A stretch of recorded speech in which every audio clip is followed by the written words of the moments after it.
Hi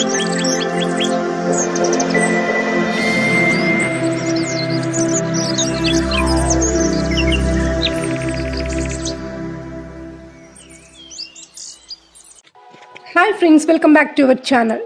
రాత్రిపూట అన్నంకు బదులుగా చపాతీలను తింటే బరువు తగ్గవచ్చని, షుగర్ లెవెల్స్ కంట్రోల్లో ఉంటాయని చాలామంది భావిస్తూ ఉంటారు. అందుకని రాత్రిపూట అన్నం తినకుండా చపాతీలను తింటూ ఉంటారు. ఇక కొందరు నూనె లేకుండా వాటినే పుల్కాలుగా కాల్చుకుని తింటూ ఉంటారు. అయితే ఆరోగ్యపరంగా చెప్పాలంటే ఇలా తినడం సరైందే, కానీ గోధుమ పిండిని కూడా పట్టు తీసిందే మనకు లభిస్తుంది కనుక అందులో ఉండే పోషకాలు అన్నీ పోతాయి.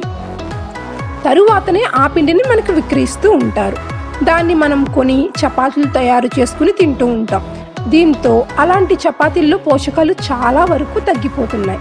అన్నంతో పోలిస్తే చపాతీలను తినడం బెటరే, అయినా చాలా వరకు పోషకాలు తగ్గుతాయి కనుక మనకి ప్రయోజనాలు కూడా పెద్దగా కలగవు. మరి చపాతీలను తింటుంటే అధిక మొత్తంలో ప్రయోజనాలను పొందాలంటే అందుకు ఏం చేయాలి అనే ఆలోచన మీలో కలగవచ్చు. అంటే గోధుమ పిండికి సగభాగంలో 1 కిలో గోధుమ పిండిలో 1/2 కిలో చొప్పున జొన్న పిండి, రాగుల పిండి, సజ్జల పిండి కలపండి.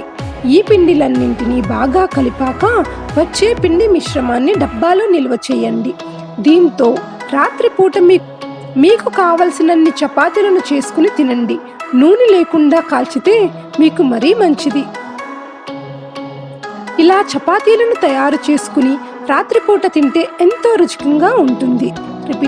ఎంతో రుచికరంగా ఉండటమే కాదు, ఆరోగ్యం కూడా లభిస్తుంది. జొన్నలు, సజ్జలు, రాగులలో ఉండే పోషకాలు కూడా మనకు లభిస్తాయి. దీంతో మనకు ఈ పిండిల ద్వారా తయారు చేసే చపాతీలతో అధిక మొత్తంలో ప్రయోజనాలు కలుగుతాయి. షుగర్ లెవెల్స్ తగ్గుతాయి. అధిక బరువు సమస్య నుంచి బయటపడవచ్చు. బీపీ నియంత్రణలోకి కూడా వస్తుంది. గుండె ఆరోగ్యంగా కూడా ఉంటుంది. కొలెస్ట్రాల్ లెవెల్స్ తగ్గుతాయి. ఇలా చపాతీలను వివిధ రకాల పిండిలను కలిపి తయారు చేస్తే మనకు ఎంతో ఉపయోగకరంగా ఉంటుంది. శరీరాన్ని ఆరోగ్యకరంగా కూడా ఉంచుకోవచ్చు. సో ఫ్రెండ్స్, విన్నారుగా. ఈ వీడియో మీకు నచ్చితే లైక్ చేయండి. ఇటువంటి మరిన్ని హెల్తీ టిప్స్ కోసం మా ఛానల్ని సబ్స్క్రైబ్ చేసుకుని బెల్ ఐకాన్ ప్రెస్ చేయండి. Thank you.